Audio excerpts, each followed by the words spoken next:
Hello students, welcome back to our channel.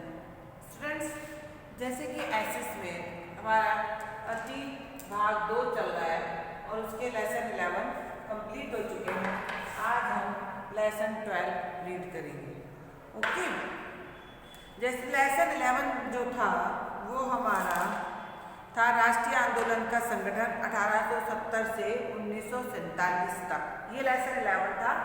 1870 से 1947 तक हम पहुंच गए थे। क्या क्या घटनाएं हुई, कौन कौन से आंदोलन हुए, ये सब हमने उसमें समझा था।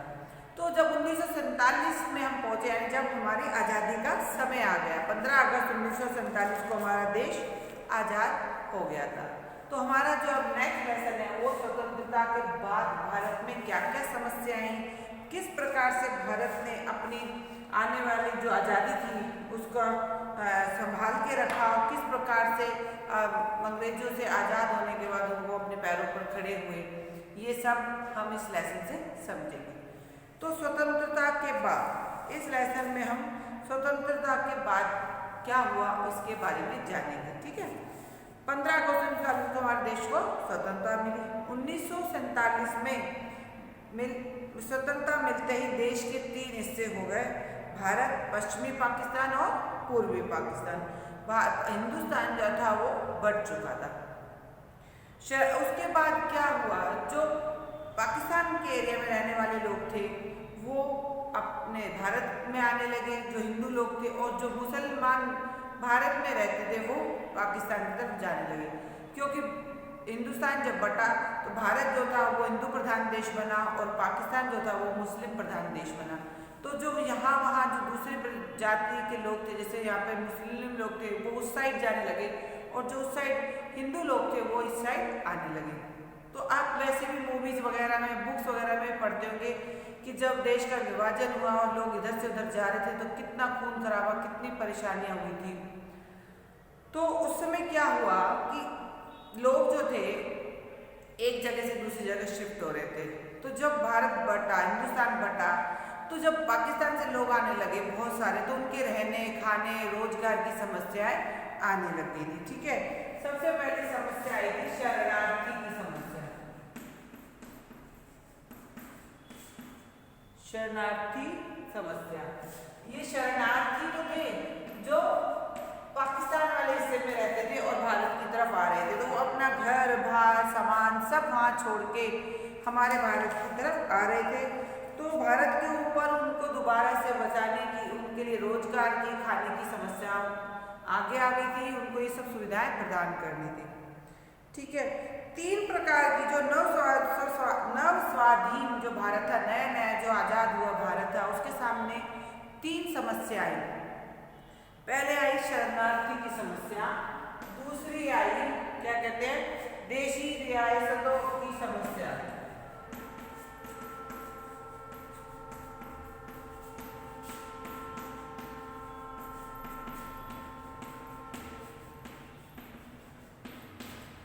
उसके बाद तीसरी आई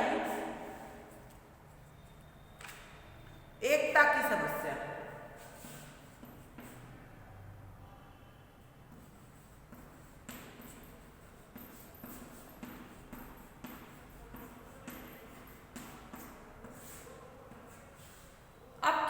शरणार्थियों की समस्या, तो बंटवारे की वजह से 80 लाख शरणार्थी, तकरीबन 80 लाख 80 लाख जो थे शरणार्थी पाकिस्तान से भारत आ गए थे। इन लोगों के लिए रहने का इंतजाम करना और उन्हें रोजगार प्रदान करना एक बहुत बड़ी समस्या बन गई थी।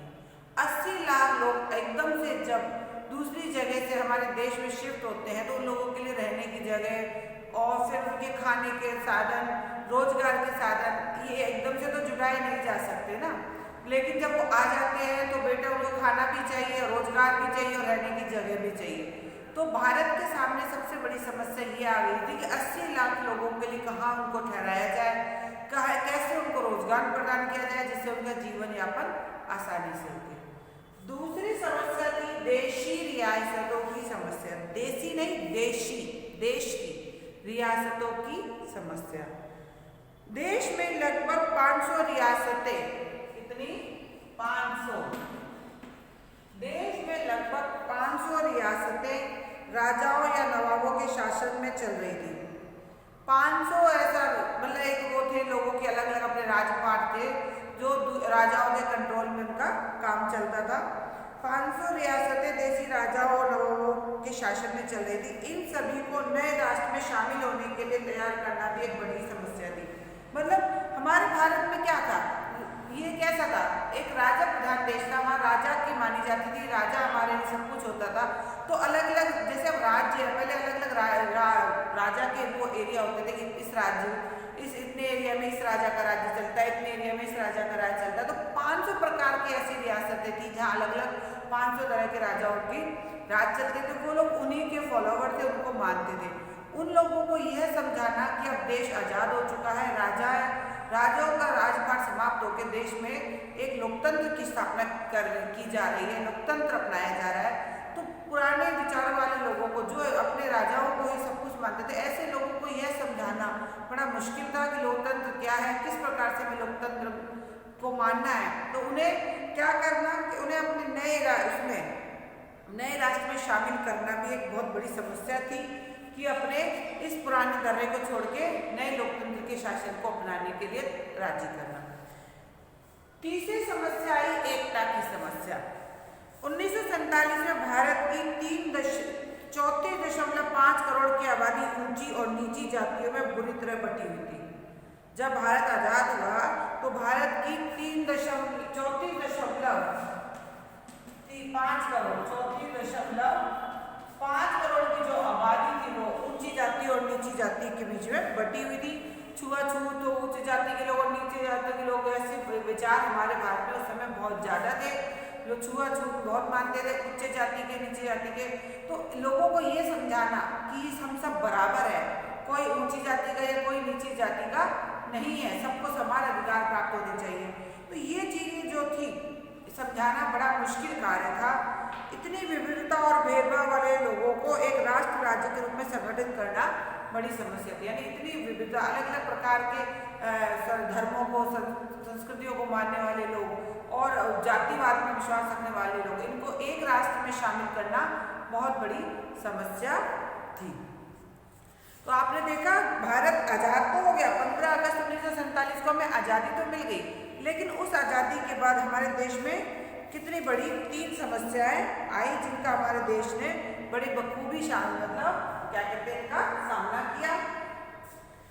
उसके बाद क्या था, देसी रियासतें जो थी वो तो हो गई 500 रियासतें, नए संविधान की रचना हो रही थी। क्या हो रही, अब हमारे देश को जो चलाना था तो उसके लिए कुछ नियम कायदे कानून भी होने चाहिए जिसको सभी पालन करें, जिसको सभी माने। तो वो कायदे कानून किसमें लिखे गए थे, संविधान में। तो वो संविधान एकदम से अपने आप बन के तो नहीं आया ना, कुछ बुद्धिजीवी लोगों के द्वारा ऐसा विचार करके एक नियम कायदे कानून बनाए गए जिसमें सारा राष्ट्र चले। तो वो नया संविधान था, उसकी रचना हो रही थी। 300 सदस्यों वाली संविधान सभा 1946 में गठन हुआ। कितने, 300 बुद्धिजीवी लोगों को मिलाकर एक सभा का गठन हुआ जिसे संविधान सभा का नाम दिया गया। कब, 1946 में, 1946 में, ठीक है, भारत के आज़ादी से थोड़ा पहले। नवंबर 1949 में संविधान बनकर तैयार हो गया था। 1946 में सभा का गठन हुआ था और 1949 में संविधान बनकर तैयार हो गया था। यानी एक ऐसी पुस्तक जिसमें भारतीय लोगों के लिए, सभी के लिए समान अधिकार कर्तव्यों की उल्लेखना की गई हो कि हमें कौन से अपने राष्ट्र के नियमों का पालन करना होगा, हमारा राष्ट्र कौन से नियमों को फॉलो करेगा, किस प्रकार से हमारे देश के लोगों को उनके अधिकार और कर्तव्यों की प्राप्ति होगी जिससे सभी लोग समान रहे, किसी के साथ किसी प्रकार का भेदभाव ना हो। तो इस प्रकार का संविधान जो था 1946 में स्टार्ट हुआ था, सभा बनी थी 300 लोगों की, और 1949 में वो संविधान जो था बनकर तैयार हो गया था। डॉक्टर राजेंद्र प्रसाद संविधान सभा के अध्यक्ष थे। संविधान सभा के अध्यक्ष कौन थे, डॉक्टर राजेंद्र प्रसाद। डॉक्टर भीमराव अंबेडकर संविधान का प्रारूप तैयार करने वाली समिति के अध्यक्ष थे। और जो संविधान की प्रारूप, एक रूपरेखा जो तैयार कर रही थी उस सभा में से कुछ लोगों की समिति, उसके अध्यक्ष कौन थे, डॉक्टर भीमराव अंबेडकर। पूरी 300 लोगों की सभा के सदस्य के अध्यक्ष थे डॉक्टर राजेंद्र प्रसाद, लेकिन संविधान का जो प्रारूप तैयार करने वाली समिति थी उसके अध्यक्ष थे डॉक्टर भीमराव अम्बेडकर। 26 जनवरी 1950 को संविधान लागू किया गया। ठीक है, 1949 में बनकर तैयार हो गया था। 26 जनवरी 1950 को हमारा संविधान जो है वो लागू किया गया, सबके लिए मान्य कर दिया गया। तो इस प्रकार से आपने देखा कि भारत स्वतंत्रता के बाद भारत पे समस्या आनी शुरू हो गई थी और हमारे नए संविधान की रचना स्टार्ट हो गई। उसके बाद सार्वभौमिक वयस्क मताधिकार,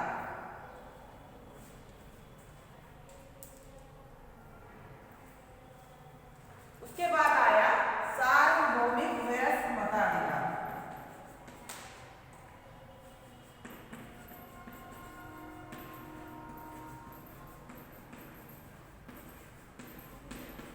जैसे कि इसके वर्ड से ही पता चलता है बेटा, सार्वभौमिक यानी सभी को बराबर, वयस्क यानी एडल्ट अधिकार, सभी को बड़े होने पर जो मत देने का अधिकार प्राप्त हो जाता है, सभी वयस्क नागरिकों को बिना किसी भेदभाव के अपने मत देने का, अपना वोट देने का जो अधिकार प्राप्त होता है उसे कहते हैं सार्वभौमिक वयस्क मताधिकार।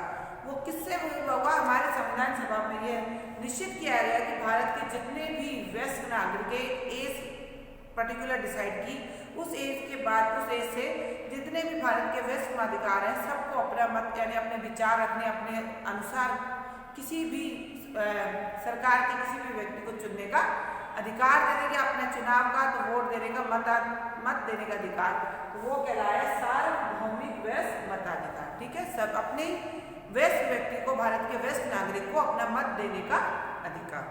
स्टूडेंट्स, ये थोड़ा लेसन जो लेंथी है, आज की वीडियो में मैं आपको इतना ही समझाऊंगी। आप देख रहे हैं मैंने आपको ये बताया कि 15 अगस्त 1947 में हमारा देश आजाद हुआ, आजाद होते ही तुरंत कौन सी समस्या का सामना करना पड़ा और किस प्रकार से हमारी संविधान सभा का गठन हुआ, संविधान का गठन हुआ, कब से कब तक हमारा संविधान बना और उसके बाद 26 जनवरी 1950 को हमारा संविधान लागू हो गया था। ओके स्टूडेंट्स, आप तब तक इस वीडियो को शुरू से लेकर लास्ट तक देखिएगा और साथ साथ अपने लेसन को रीड कीजिएगा। आगे का लेसन नेक्स्ट वीडियो में। Okay, good day.